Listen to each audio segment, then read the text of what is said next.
오늘 주시는 하나님의 은혜 말씀은 사도행전 1장 4절에서 5절 그리고 8절의 말씀입니다.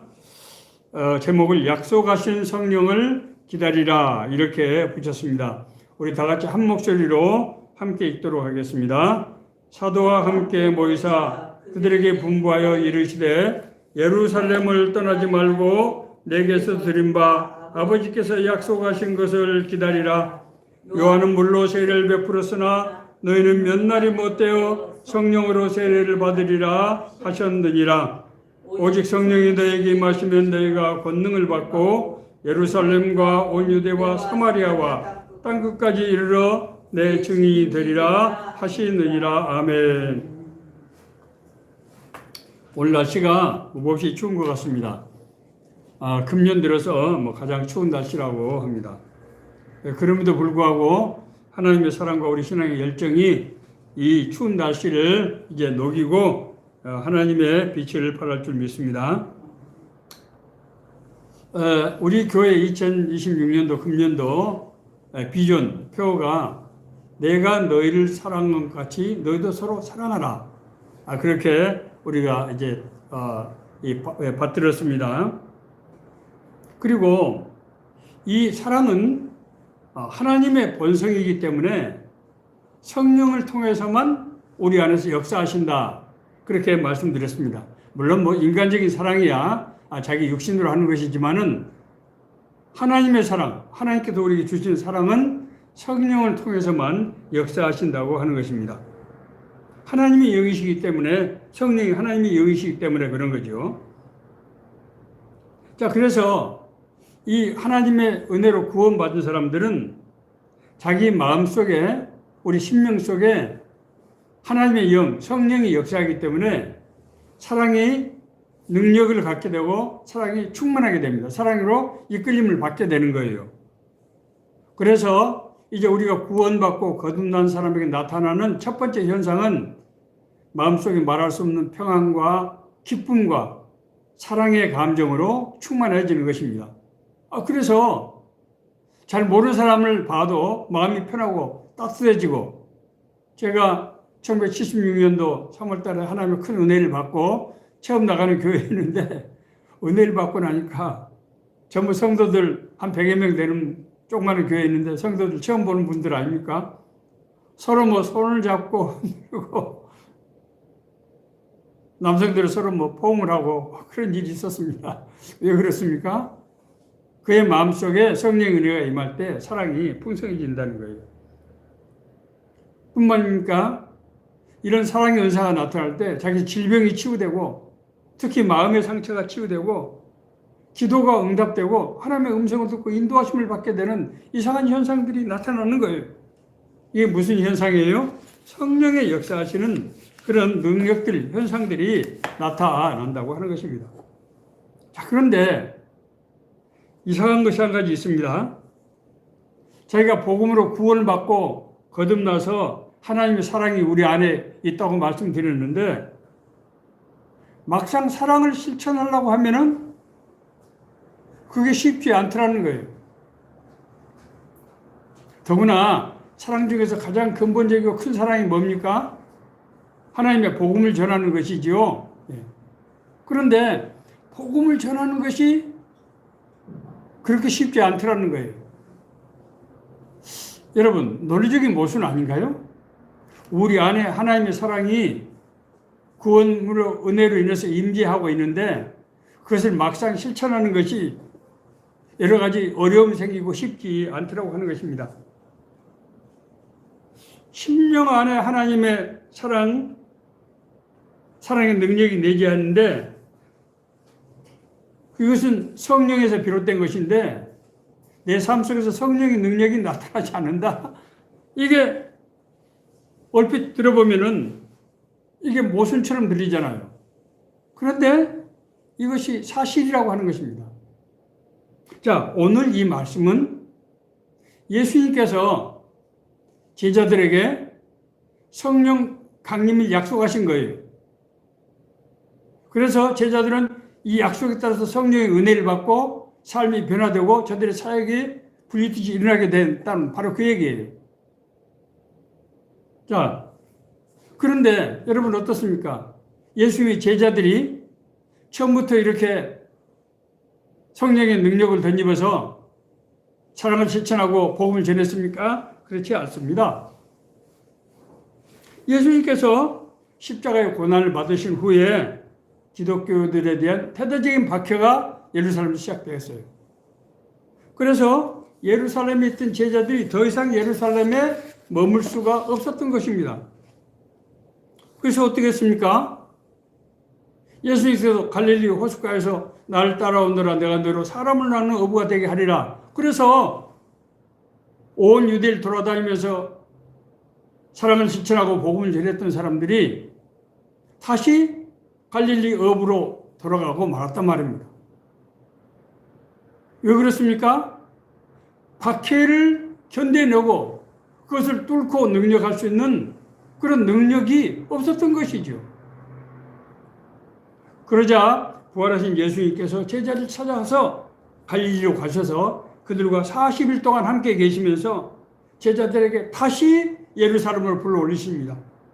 예루살렘을 떠나지 말고 나에게 들은 바 아버지께서 약속하신 것을 기다리라. 요한은 물로 세례를 베풀었으나 너희는 몇 날이 못되어 성령으로 세례를 받게 될 것이다. 예수님께서 예루살렘을 떠나지 말고 약속하신 것을 기다리라고 하신 그 약속이 뭡니까? 성령의 약속 아닙니까? 이 말씀을 하시는 이유가 뭘까요? 제자들은 예수님으로부터 은혜를 받고 구원받은 사람들 아닙니까? 그럼에도 불구하고 성령의 능력으로 사역을 못하던 그들에게 성령이 임하는 그런 은혜를 다시 주겠다는 거예요. 그렇지 않습니까? 그러면서 오직 성령이 너에게 임하시면 너희가 권능을 받고 예루살렘과 온 유대와 사마리아 땅끝까지 이르러서 내 증인이 될 것이다. 그렇게 말씀하셨어요. 얘기를 반대로 생각하면은 예수님을 떠난 후에 제자들은 일을 하지 못했다고 하는 것입니다. 그래서 예수님께서 이 제자들을 성령의 능력으로 완전히 변화시켜야 될 필요를 느끼셨던 거예요. 제자들은 예수님의 말씀을 들은 후에 마가의 다락방에서 모여서 열흘 동안 집중적으로 기도했어요.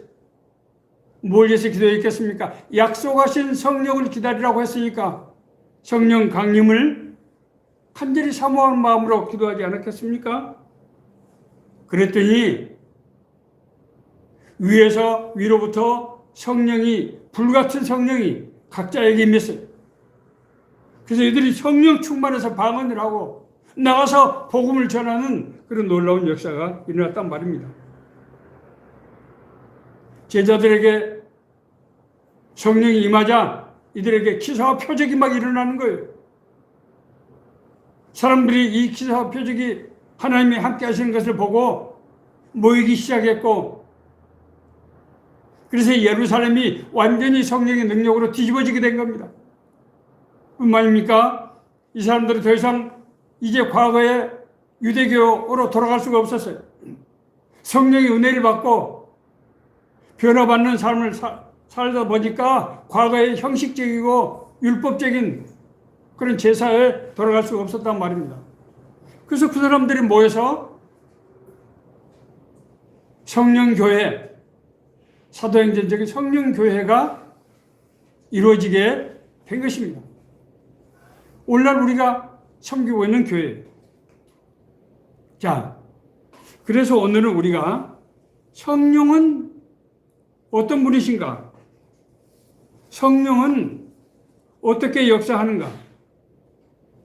우리가 어떻게 하면 성령을 받을 수 있는가 하는 것들을 알아보고자 하는 것입니다.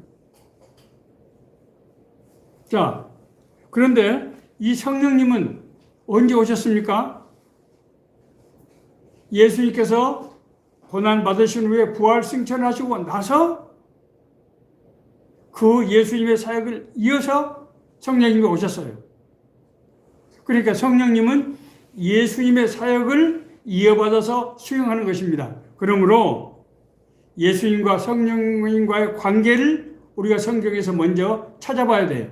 그래야 성령을 제대로 이해할 수가 있습니다. 예수님께서 출생하실 때 성령으로 잉태하셨습니다. 하나님의 천사장인 가브리엘이 동정녀 마리아를 찾아왔어요. 나사렛 사는 동정녀 마리아를 찾아와서 말씀을 하시는데, 내가 하나님의 은혜를 입었느니라. 내가 잉태하여 아들을 낳으리니 그 이름을 예수라 하라. 이렇게 말했어요. 마리아가 얼마나 놀랐겠습니까? 아니, 나는 남자를 알지 못하는 자인데 내가 어떻게 잉태할 수 있습니까? 그때 가브리엘 천사가 다시 말했습니다. 성령이 너에게 임하시고 지극히 높으신 이의 능력이 너를 덮으시리니 이러므로 나실 바 거룩한 이는 하나님의 아들이라 일컬어지리라. 어떻게 했어요? 예수님이 어떻게 태어나셨다고요? 성령으로 태어나셨죠. 자, 여러분, 예수님만 성령으로 태어나셨습니까? 이 지금 예배에 참여하는 여러분은 어떻습니까? 우리도 성령으로 태어났잖아요. 우리 안에 예수 그리스도의 대속으로 인해서 은혜로 우리 심령이 성령으로 회복됐잖아요. 우리도 예수님처럼 성령으로 태어난 겁니다. 자, 두 번째로 이후에 예수님께서 세례를 받으실 때 성령이 임하셨어요. 예수님께서 공생을 시작하시기 전에 요한으로부터 세례를 받으셨는데 이때 위로부터 성령이 임하는 역사가 나타났어요. 성령이 비둘기 같은 형체로 그 위에 강림하시더니 하늘로부터 소리가 나기를 너는 내 사랑하는 아들이라 내가 널 기뻐하노라. 하나님께서 예수님께 성령이 임할 때 너는 내 아들이다, 내 기뻐하는 자다, 그렇게 하나님께서 확인을 해 주시는 거예요. 여러분 세례 다 받으셨죠? 세례 받은 사람은 무엇이 임한다? 성령이 임하시는 거예요. 세례 받은 사람은 위로부터 성령이 우리에게 임하시는 것이라고요. 뿐만이 아닙니다. 성령께서 예수님의 사역을 인도하셨어요. 예수님께서 공생이 시작하실 때 맨 처음에 가서 설교하신 곳이 어디입니까? 자기 고향 나사렛 회당이었어요. 거기서 이렇게 말씀하셨습니다. 누가복음 4장 18절 19절. 제가 가장 좋아하는 말씀이에요. 주의 성령이 내게 임하셨으니 이는 가난한 자에게 복음을 전하게 하시려고 내게 기름을 부으시고 나를 보내사 포로된 자에게 자유를, 눈먼 자에게 다시 보게 함을 전파하며 눌린 자를 자유케 하고 주의 은혜를 전파하게 하려 하심이라. 무슨 말씀입니까? 하나님의 영이 성령이 나에게 기름을 부으시고 나를 사역으로 파송했다는 말씀이에요. 성령은 어떻게 합니까? 믿는 자, 성도를 사역으로 인도하신다고 하는 것입니다. 뿐만 아닙니다. 예수님께서 십자가의 고난을 받으시기 직전에 제자들에게 사역을 위임하셨습니다. 왜? 자신은 십자가를 지시고 이제 하늘나라로 승천하셨기 때문에 그 일을 제자들에게 이제 위임하신 거예요. 그때 예수님께서 제자들에게 뭐라고 말씀하시는가 하면은 아버지께서 보내신 성령이 너희와 함께 하시며 너희 속에 계실 것이다. 그리고 성령이 너에게 모든 것을 가르치고 내가 너에게 말한 모든 것을 생각나게 하실 것이다. 생각해 보세요. 예수님은 기사와 표적을 수도 없이 했던 분이에요. 그 권능으로 병자가 고쳐지고 귀신이 쫓아내고 심지어 죽은 사람을 살리셨어요. 그런데 제자들이 무슨 능력으로, 무슨 힘으로 예수님과 같은 사역을 할 수가 있겠습니까? 그때 예수님께서 이 성령이 임할 것이라고 하는 것을 약속하시면서 뭐라고 말씀하셨는가 하면 내가 너희를 고아처럼 내버려 두지 않겠다. 보혜사는 우리를 돕는 사람 존재지요. 또 다른 보혜사를 너희들에게 보내서 너희들이 그 사역을 능히 할 수 있도록 그렇게 만들어주겠다. 이렇게 말씀하신 거예요. 그리고 나서 갈릴리로 되돌아간 제자들을 다시 예루살렘에 부르시면서 요한은 물로 세례를 베풀었지만 너희들은 몇 날이 못 돼서 성령의 세례를 받게 될 것이다. 진짜로 성령을 주신다는 거죠. 그리고 성령을 받으면은 예루살렘과 온 유대와 사마리아 땅까지 이르러서 성령의 권능으로 복음의 증인이 될 것이다 라고 말씀하신 거예요. 제가 지금 무슨 말씀을 드렸습니까?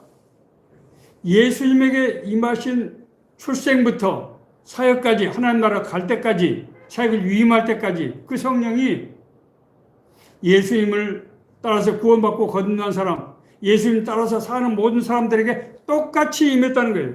지금 그거를 말씀드리는 것입니다. 그러면은 성령님이 어떠한 일을 하시는가 하는 것을 우리가 이해할 필요가 있습니다.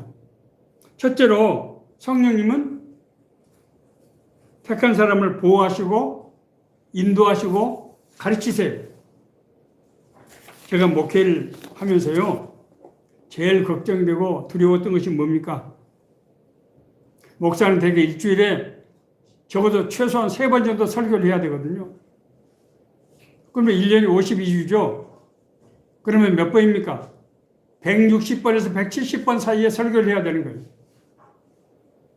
1년이 365일이기 때문에 사흘에 하나씩 저는 설교를 한 10페이지 정도 이렇게 설교 원고를 한 10페이지 정도 쓰게 되는데 사흘에 하나씩 이 10페이지짜리 설교문을 써야 된다는 거예요. 걱정이 되겠습니까? 안 되겠습니까? 안 된다고 하면 거짓말이죠. 자, 그런데 놀라운 것은 성령께서 내가 전해야 될 말씀을 생각나게 하시고 인도하시더라는 거예요. 진짜예요. 내가 아버지께 구하겠으니 그가 또 다른 보혜사 성령을 너희에게 주사 너희와 함께 하시며 너희 속에 계실 것이다. 그가 너희에게 모든 것을 가르치고 내가 너희에게 모든 것을 생각나게 하실 것이다. 기가 막히잖아요. 성령께서 택하신 사람에게는 무엇을 전해야 될지, 어떻게 해야 될지를 말씀하시고 가르친다는 거예요. 자, 두 번째로 성령께서는 우리를 사명으로 이끄세요. 우리가 사명의 길로 이끄신다고요. 저는 사실은 공직을 은퇴하고 나서 제 제자의 권면으로 제가 신학교를 갔습니다마는 신학교 가서 3년 동안 코피나게 공부를 하면서도 제가 목사가 되리라고는 생각을 못했어요. 왜냐하면은 제가 신학교를 졸업하면 만 65세가 되는 거예요. 신학교를 들어갈 때 만 65세가 됐어요. 그러면 신학교를 졸업하면 68세가 되고 안수를 받게 되면 70이 되는 겁니다. 그런데 감리교단에서는 70세가 되면 은퇴를 해야 돼요. 그러니까 목회를 할 수가 없는 겁니다. 그래서 제가 지난 30년 동안 선교 활동을 해왔기 때문에 신학을 공부해서 내가 선교 활동을 열심히 하리라 그렇게 생각하고 공부를 했어요. 그런데 신학교를 졸업하기도 전에 5학기 때, 3년이니까 6학기죠. 5학기 때 박진원 목사, 제가 회장을 하고 박진원 목사가 총무였는데 저한테 그렇게 부탁을 하는 거예요.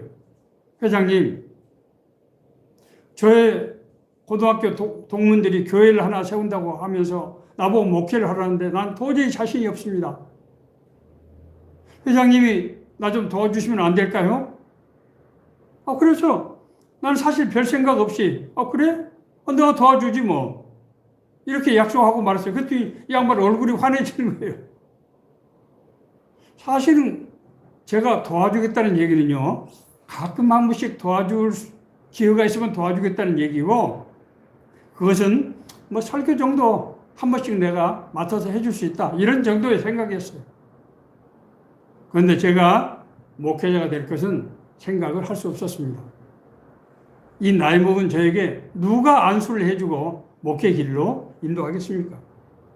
성령께서 하시더라는 거예요.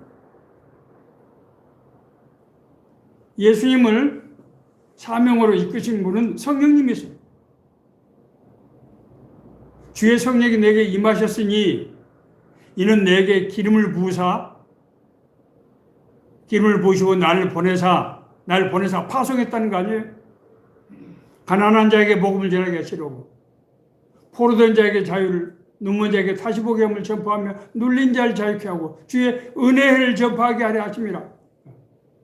예수님의 사역이 누구에 의해서 인도받았다고요? 성령님에서 인도받은 거예요. 하나님의 택한 사람, 목회자들은 누가 인도한다고요? 성령이 파송하시는 거예요. 여러분, 제도상으로는 신학교, 정규신학교를 나오고 3년 동안 인턴 과정을 수료하면은 목사 안수를 받을 수 있게 돼요. 물론 뭐 다 받는 건 아닙니다. 목사 안수 받는 비율은 신학교 접수의 절반도 안 됩니다. 그러나 어쨌든 제도적으로 주는 거 아닙니까? 그러나 목사는 결코 그런 제도적인 절차를 거쳤다고 해서 되는 게 아니에요. 목사는 하나님의 말씀을 대언한 사람이에요. 그렇기 때문에 성령께서 인도하시지 않으면은 목사 옷을 입었다 하더라도, 목사의 직책을 받았다 하더라도 목사라고 하기가 어려운 것입니다. 왜? 성령의 인도하심을 받지 않기 때문에, 하나님의 권능이 임하지 않기 때문에. 자, 세 번째로 성령을 통해서 기사와 표적이 나타나게 되어 있어요. 여러분, 예수님이 회개하라 천국이 가까웠느니라 라고 선포하시고 나서 맨 첫 번째 하시는 게 뭡니까? 귀인 들린 사람 귀신 쫓아주고, 남에서부터 걷지 못한 사람 이렇게 세우고, 그렇죠? 그 당시에 가장 무서운 병, 문둥병, 한센병 고쳐주고, 심지어 죽은 사람을 살리고, 오병이어로 5,000명을 먹이시고, 예수님이 하신 모든 것은 기사와 표적이었어요. 우리가 복음을 전하고 하나님의 말씀을 전할 때 왜 사람들이 그 말씀을 받고 변합니까?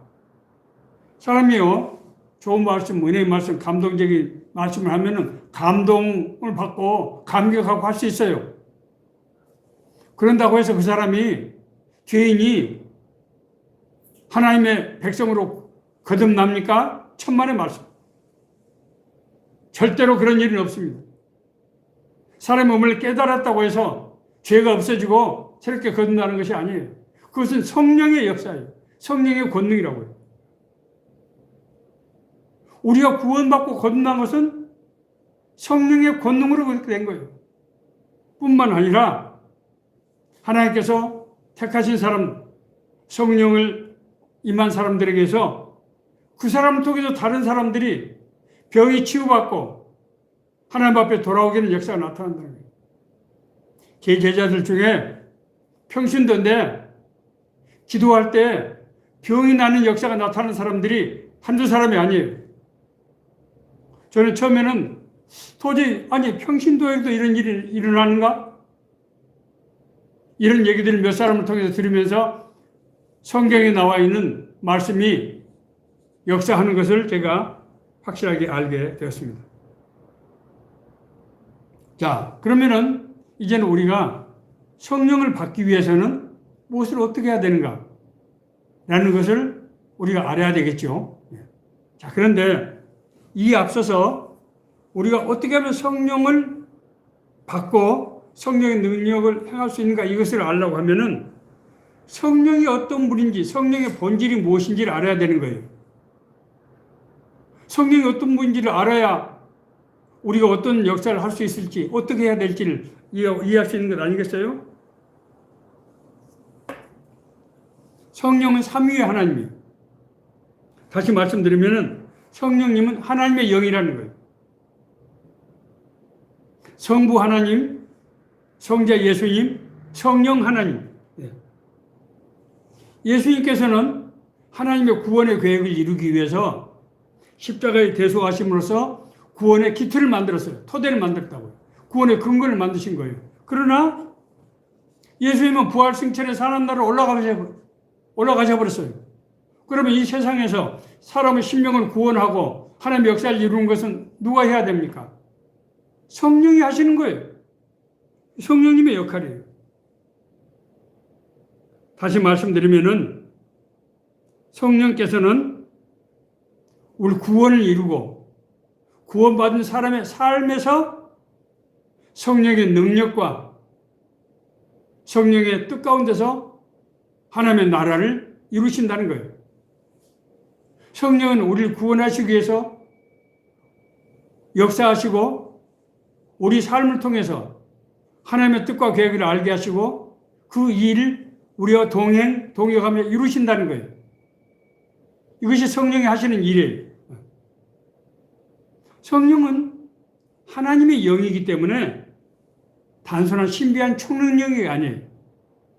이 말씀은 굉장히 중요한 말씀, 제가 뒤가 조금 더 부연할 텐데 아주 중요한 말씀이에요.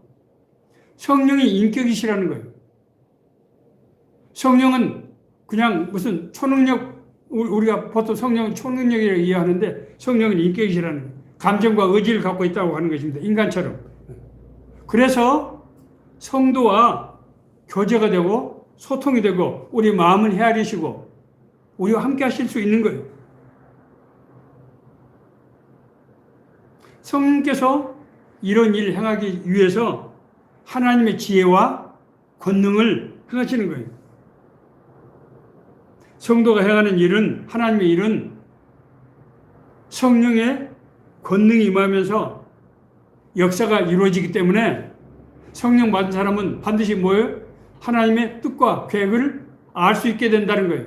그리고 그것으로 인도함을 받게 된다고 하는 것입니다. 하나님이 함께 하시지 않으면 절대로 거듭나는 생명이 그런 변화가 있을 수가 없고 삶의 변화야 나타날 수가 없게 되는 거예요. 그것은 성령의 역사라는 거예요. 자, 그런데 여기서 이제 제가 조금 약간 신학적인 설명을 좀 드려야 될 것 같아요. 우리가 구원받고 거듭날 때 우리 안에 성령이 내주하셔서 우리가 하나님의 영으로 하나님의 영을 우리가 받게 되므로 하나님의 자녀가 된다 이렇게 말씀드렸어요. 그런데 성령이 우리 안에 임하시는 이 성령을 내주하시는 성령이라고 신학적으로 그렇게 표현해요. 내주하시는 성령, 우리 안에 계시는 성령이라는 뜻이에요. 자, 그런데 예수님의 제자들도 언제부터 능력을 행했습니까? 오순절 마가의 다락방에서 성령 강림을 체험하고 나서부터 했잖아요.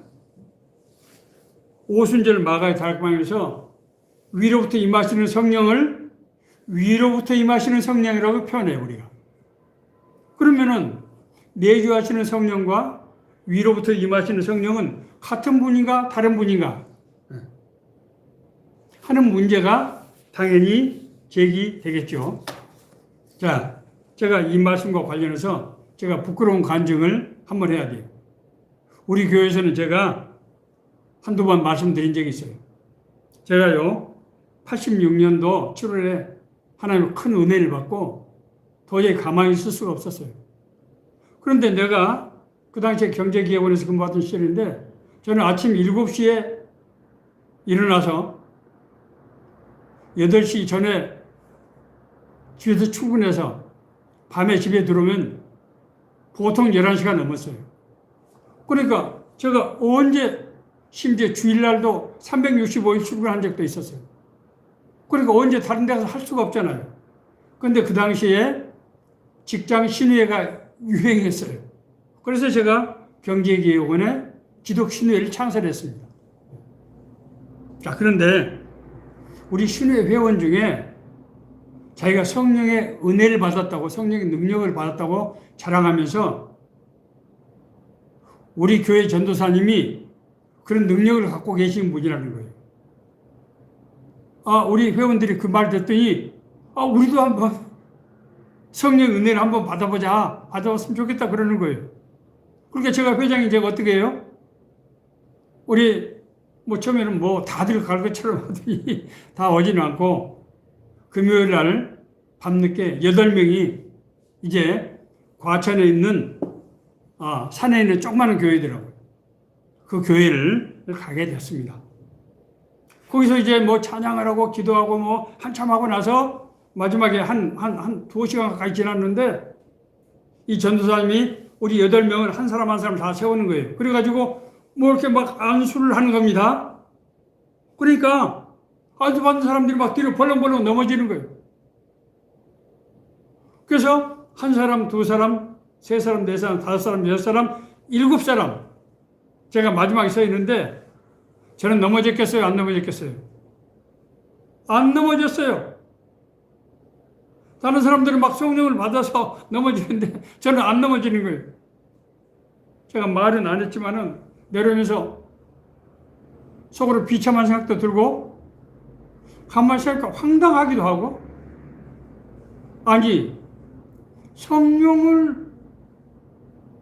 나는 성령을 받아서 구원받은 사람인데 무슨 또 성령을 받아야 되나? 그 넘어지면 나는 성령 받은 사람 많이 봤지만은 그 사람들 다 넘어졌나? 하는 생각이 드는 거예요. 우리가 구원받을 때 심령 속에 내주하시고 성령이 우리가 하나님의 뜻을 행할 때 성령이 권세와 능력으로 우리 삶 가운데 역사하는 거예요. 자, 다시 한번.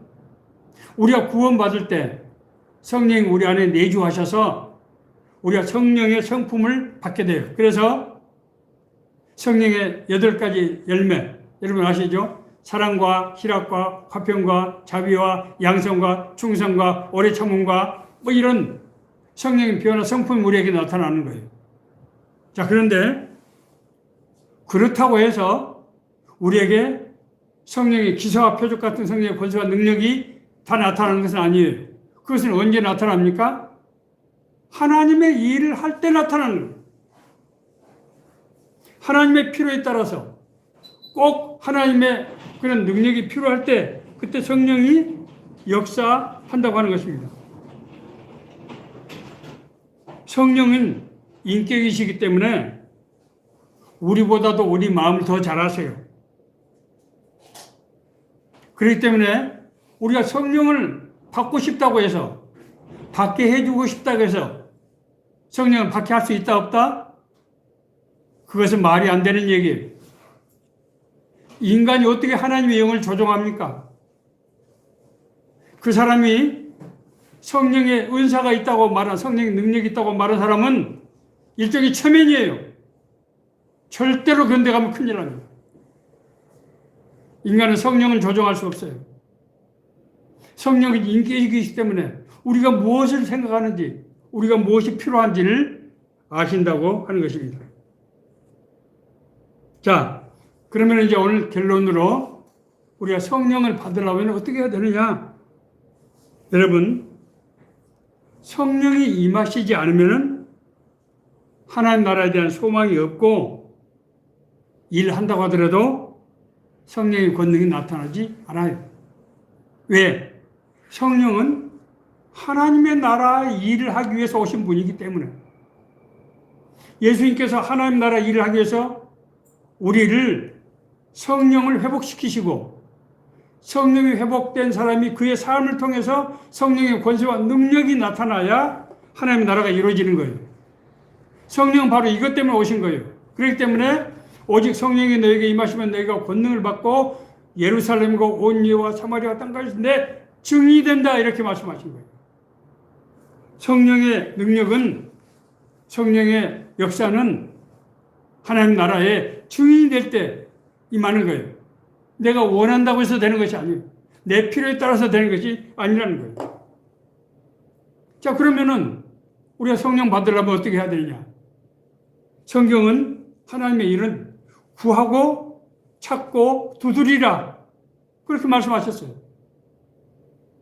구하고 찾고 두드리면은 내가 너희에게 은혜를 베푼다. 너희에게 응답한다. 그렇게 말씀하셨어요. 그렇다고 그러면은 우리는 신실된 마음으로 내가 정말로 하나님 나라 일을 위해서, 하나님 나라 의를 위해서 일하기를 원합니다. 내가 그 일을 할 수 있도록 성령께서 나를 인도해 주시고 주관해 주시고 권능을 주십시오. 라고 기도해야 되는 거예요. 이 기도가 진실되고 정말 하나님의 뜻에 합당한 그런 기도가 되어야 한다고 하는 것입니다. 예수님의 제자들이 그 전에 기도를 안 했습니까? 그러나 예수님의 말씀을 듣고 마가의 다락방에서 성령의 강림을 간절히 사모하고 우리가 예수님께서 우리에게 맡기신 일을 해야 되는데 성령의 권능을 주십시오 라고 기도할 때 성령이 불이 그들에게 임했다고 하는 것입니다. 제가 뭐라고 말씀드렸습니까?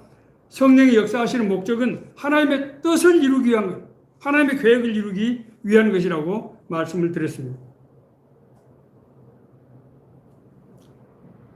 그렇기 때문에 삶 속에서 성령의 역사를 체험할 필요가 있는 사람들, 그런 사람들은 하나님의 나라 일을 위해서 기도해야 됩니다. 하나님의 뜻, 하나님이 기뻐하시는 일을 위해서 기도해야 된다는 거예요.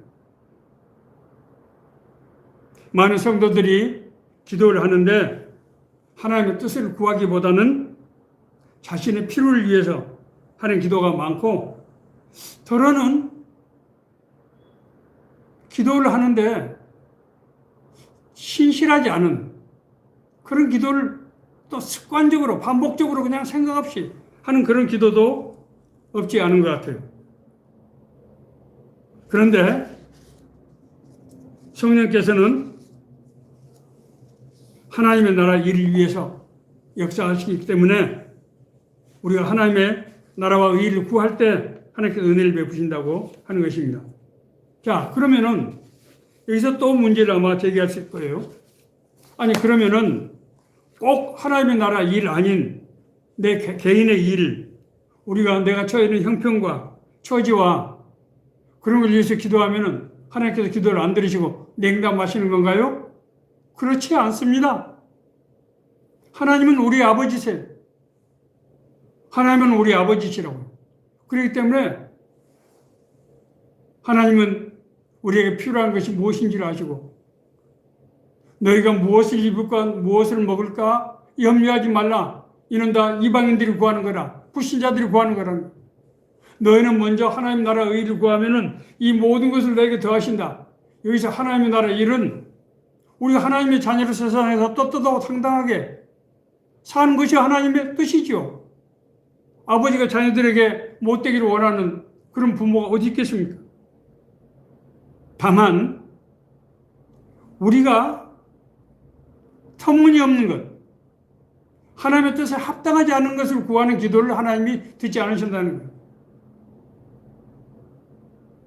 아이들은 TV에서 보고 엄마에게 칼을 달라고 막 졸라댑니다. 총을 사달라고 졸라댑니다.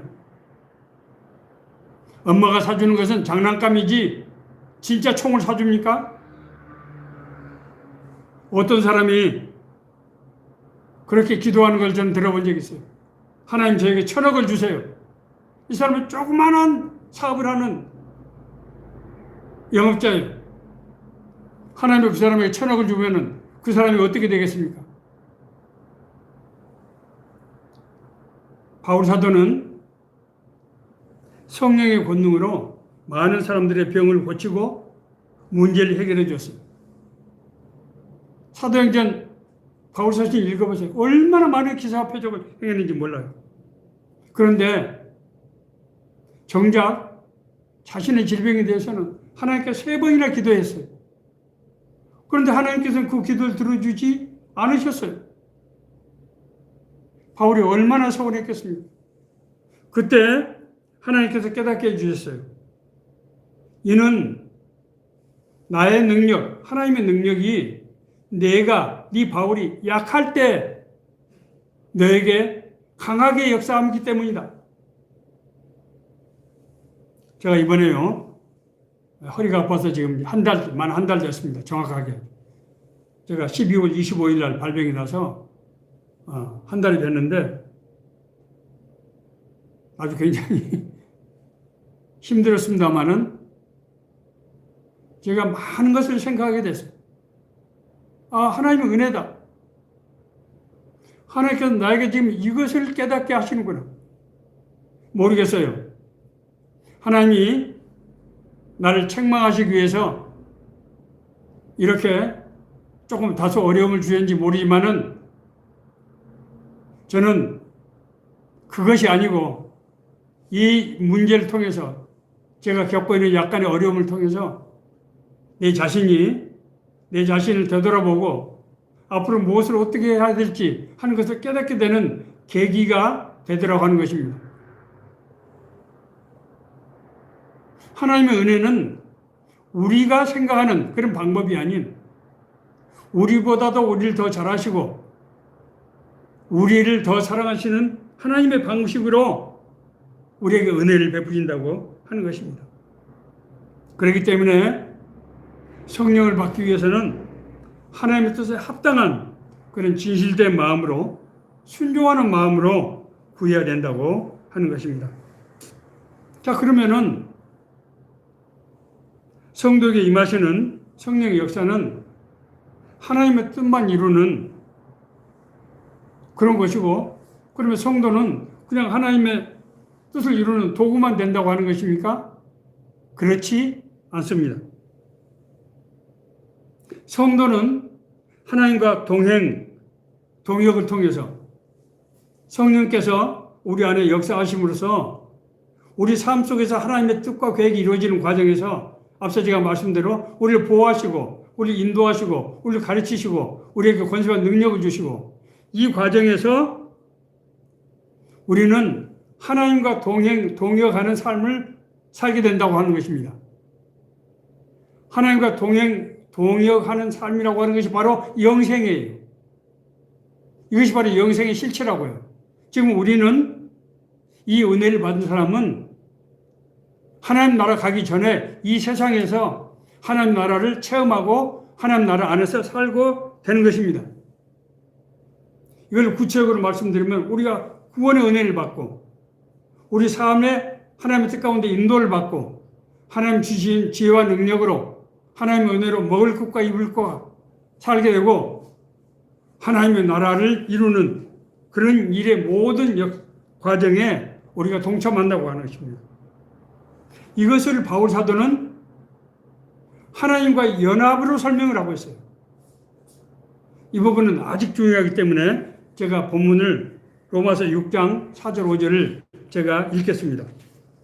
그러므로 우리가 그의 죽으심과 합하여 세례를 받음으로 그와 함께 장사되었나니 이는 아버지의 영광으로 말미암아 그리스도를 죽은 자 가운데서 살리심과 같이 우리로 또한 새 생명 가운데서 행하게 하려 함이라. 만일 우리가 그의 죽으심과 같은 모양으로 연합한 자가 되었으면 또한 그의 부활과 같은 모양으로 연합한 자도 되리라.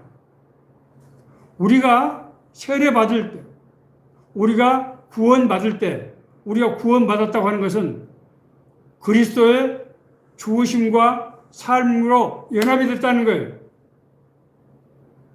그렇기 때문에 우리가 죄의 사함과 우리가 새로운 삶으로 거듭난 새 생명을 얻은 것이 그리스도와 연합이라고 하면은 부활하신 그리스도께서 부활 승천하셨기 때문에 우리도 똑같이 부활 승천에 연합하게 된다고 하는 것입니다. 이것은 우리가 도저히 감당할 수 없는 우리가 말로 다 할 수 없는 은혜. 우리는 하나님과 연합하는 삶, 하나님과 동행하는 삶을 영원히 살게 되는 거예요. 이 땅에서 우리가 많이 살아봐야 100년 사는데 그 100년 삶에 얼마나 많은 고난과 환난과 혼돈과 방황과 고통과 슬픔과 아픔이 있습니까? 우리가 하는 일이 얼마나 대단한 일입니까? 그런데 이 성령님의 은혜를 받아서 성령님과 동역하는 사람은 성령님과 하나님과 연합해서 영원토록 하나님 나라를 위해서 하나님 나라의 일을 하는 삶을 살게 된다고 하는 것이고, 내주하시는 성령님, 위로부터 임하시는 성령님은 그 바로 보증이라고 하는 것입니다. 하나님께서는 결코 우리를 하나님의 수단으로 이용하는 그런 분이 아닙니다. 하나님은 우리를 자신의 형상으로 만든 하나님의 자녀이고 상속자라고 하는 것을 믿고, 오늘 내 마음속에 하나님의 사랑이 좀 약하고 그것이 어렵고 내가 복음을 전하는 것이 다소 약하고 어렵고 하는 분들은 이 말씀을 듣고 말씀을 깊이 새겨보는 그런 계기가 되기를, 하나님께서 우리에게 은혜 주시고 인도하시는 그런 역사가 되기를 간절히 바랍니다.